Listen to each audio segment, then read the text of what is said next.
Press మిత్రులందరికీ నమస్కారం. ఈరోజు నల్గొండ జిల్లాలోని నల్గొండ పట్టణం క్లాక్ టవర్ సెంటర్లో స్థానిక మంత్రి కోమటిరెడ్డి వెంకటరెడ్డి గారు ఎమ్మెల్యే క్యాంప్ ఆఫీస్ని ప్రారంభించింది.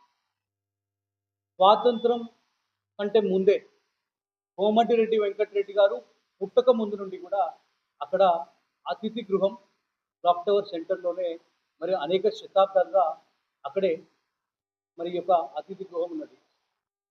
ఈరోజు ప్రజలందరూ కూడా ఆర్ఎన్బి గెస్ట్ హౌస్ని ప్రారంభిస్తారనుకుంటే మరి ప్రజలందరినీ కూడా మోసం చేసి ప్రజల అభిస్థానానికి వ్యతిరేకంగా మరి ఈరోజు వారు ఎమ్మెల్యే క్యాంప్ ఆఫీస్ని ఈరోజు దాన్ని ప్రారంభించింది. గత ఎన్నో సంవత్సరాలుగా ప్రజాప్రతినిధులు ఎవరు వచ్చినా కూడా గవర్నర్లు కావచ్చు, వాజ్పేయి గారు వచ్చిండ్రు, దత్తాత్రేయ గారు వచ్చిండ్రు, అమిత్ షా గారు వచ్చిండ్రు. వారందరూ వచ్చినప్పుడు కూడా మరి ప్రజలని అదే ఆర్ఎన్బి గెస్ట్ హౌస్ నుండి అక్కడికి వచ్చి ప్రజలందరితో పాటు కలిసేవారు. ఎందుకంటే అది క్లాక్ టవర్ సెంటర్లో ఉన్నది. మరి అందరికీ కూడా మరి కమ్యూట్ అవ్వడానికి అందరికీ కూడా మరి రావడానికి అక్కడ చాలా దగ్గర పట్టినటువంటి ప్రాంతం కాబట్టి మరి అక్కడ ఉన్నటువంటి ఆర్ఎంబి గెస్ట్ హౌస్ ఈరోజు ఒక కాంగ్రెస్ పార్టీ కార్యాలయంగా మార్చినటువంటి వెంకటరెడ్డి గారి ఈ యొక్క చర్యని భారతీయ జనతా పార్టీ తీవ్రంగా ఖండిస్తూ ఉన్నది.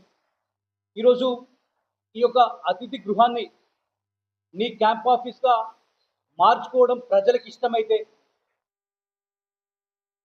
మేము ఎక్కడికైనా చర్చకు వస్తాం. మరి నువ్వు చర్చకి సిద్ధమా?